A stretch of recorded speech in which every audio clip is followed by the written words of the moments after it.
It's week 7 in the Blue Collar Football League, and this week we're in Portsmouth for a rematch of last year's Eastern Conference Championship game between the Columbus Gladiators and the Port City Spartans. The Gladiators won last year's contest 28-0 and have gone undefeated in 2022 so far.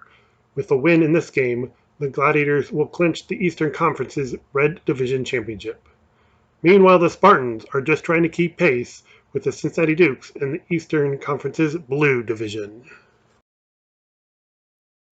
After the Spartans were forced to punt on the opening possession of the game, Michael Haynes took this handoff 11 yards down to the Spartans' 36-yard line. A few plays later, Ben Kershaw flipped the pass out to Mata Love. He took it 10 yards down to the 19. And on the next play, Haynes took this handoff 18 yards, looked like it would set the Gladiators up at the 1-yard line, but instead there was a holding penalty called on the play, and Columbus was backed up. On 3rd and 20, Kershaw was looking for James Benvenuti. Instead, Larry West brought the ball down for an interception, and after one quarter, the score remained 0-0. Columbus appeared to have something going in the second quarter when the snap sailed over Kershaw's head, and it was eventually recovered by Chris Winters for the Spartans at the 50-yard line. Port City was forced to punt again, but on Columbus's next play, Deion McKinley batted down a pitch, and the Spartans recovered again, this time down at the Gladiators' 21-yard line. On 2nd and goal, Duke Edwards bruised his way into the end zone from 10 yards out, appearing to put the Spartans on top.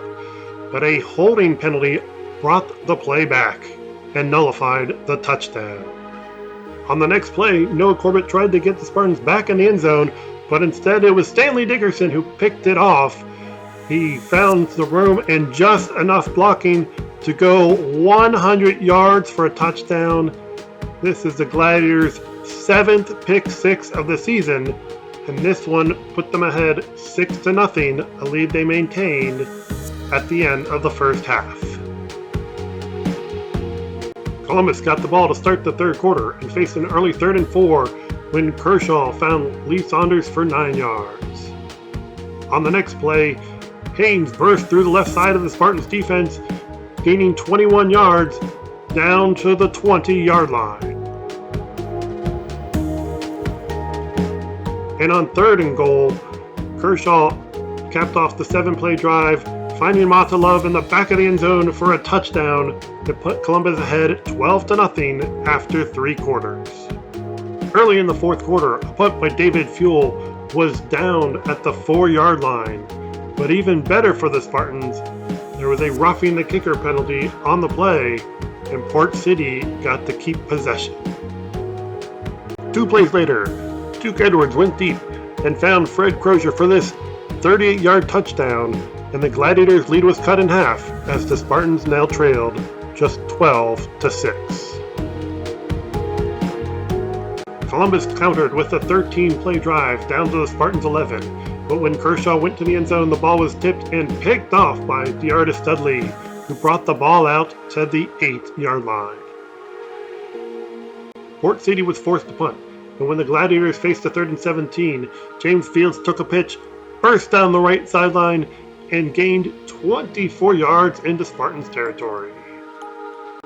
On the next play, Columbus went back to Fields. This time he went around the left side, 14 yards down to the 20-yard line.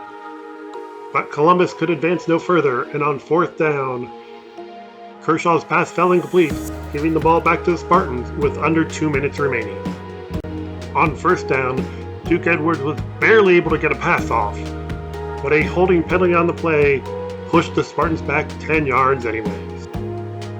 Now facing 1st and 20, Edwards was sacked this time by Carlante Higgins and Lee Lytle, back at the 3-yard line. Now facing a 2nd and 27, Corbett managed to complete an 8-yard pass to Nyshawn McCall out to the 11-yard line. And on 3rd and 19, Corbett stepped up. He looked deep, but it was Stanley Dickerson there for the interception, his 2nd of the game. This one sealing the Gladiators' win 12-6 over the Spartans. The Gladiators managed to overcome 4 turnovers by more than doubling the Spartans' offensive output in the game. Both defenses held down the big play as there were just 5 plays combined of more than 10 yards, 3 by the Gladiators and 2 by the Spartans. Stanley Dickerson did turn in the big play on defense with a 100-yard interception return, one of his 2 interceptions in the game. James Fields added 96 total yards, 38 on the ground, a 34-yard punt return, and a 24-yard kick return, while Michael Haynes added 13 carries for 43 yards. For the Spartans, Fred Crozier was limited to 1 catch, but it was for a 38-yard touchdown, and Deartis Dudley had 4 tackles and an interception. Jay Young led the defense with 7 tackles. The Gladiators' defense also prevented the Spartans from converting any of their 7 third downs in the game. The BCFL's other undefeated team, the Southern Ohio Blaze, was in Indiana to face the Cutters. After a penalty wipes out a kick return touchdown by the Blaze to opening the game, Southern Ohio drives down to the 23-yard line, but ultimately this incomplete pass turns the ball over on downs back to Indiana.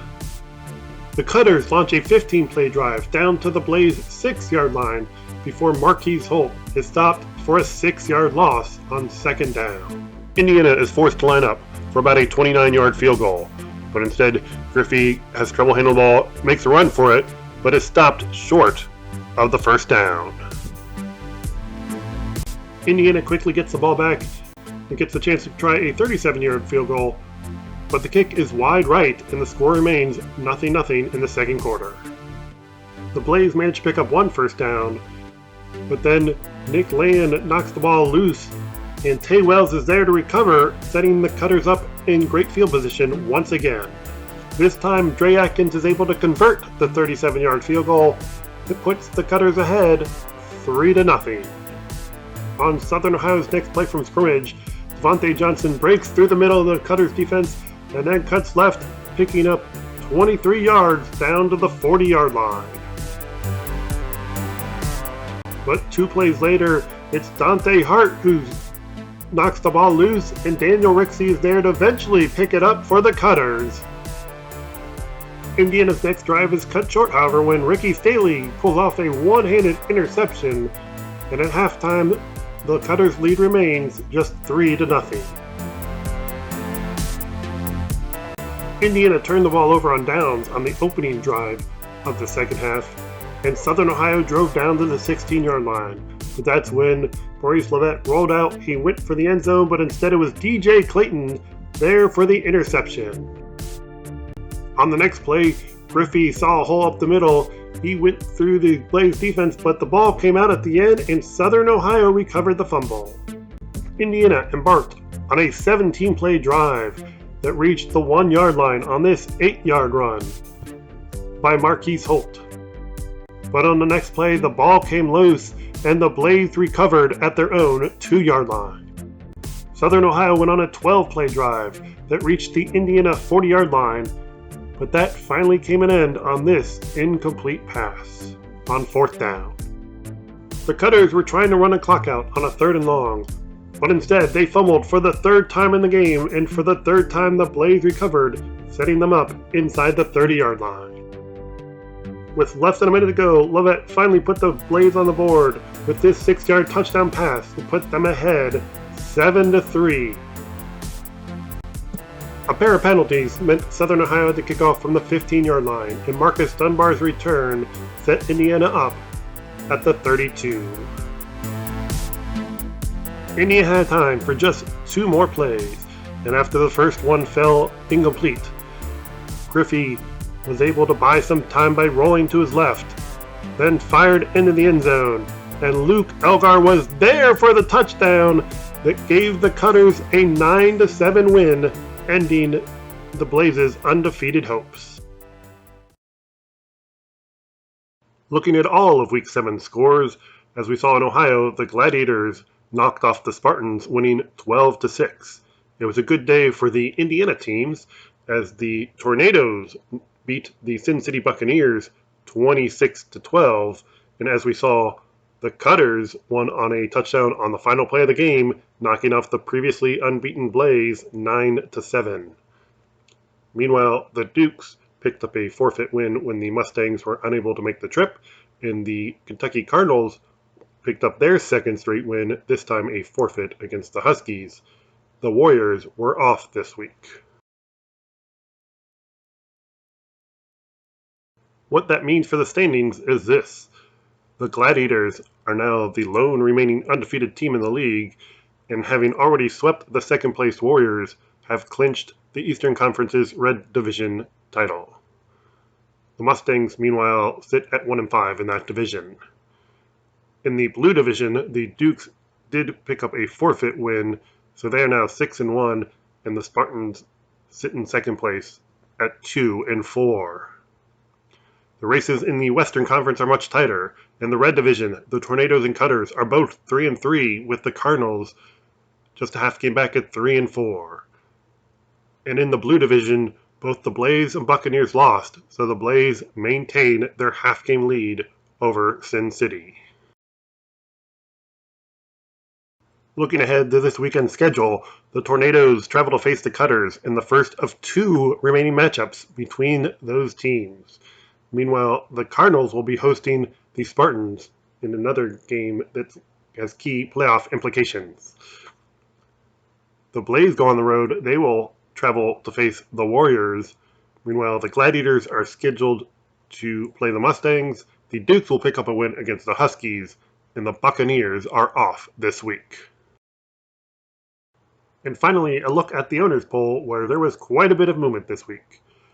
As usual, the top and the bottom stayed the same, as the Gladiators are still number one, and the last three spots are still occupied by the Warriors, Mustangs, and Huskies. In between, nobody stayed the same. With the teams ahead of them losing, the Dukes moved back up to number 2, while the Blaze slipped one spot to 3, and the Buccaneers one spot to 4. The Tornadoes and Cutters both moved up 2 spots. The Tornadoes are now at number 5, and the Cutters at number 6. The Cardinals dropped 1 spot to 7, and the Spartans had the biggest fall. They fell 3 spots from 5 to 8.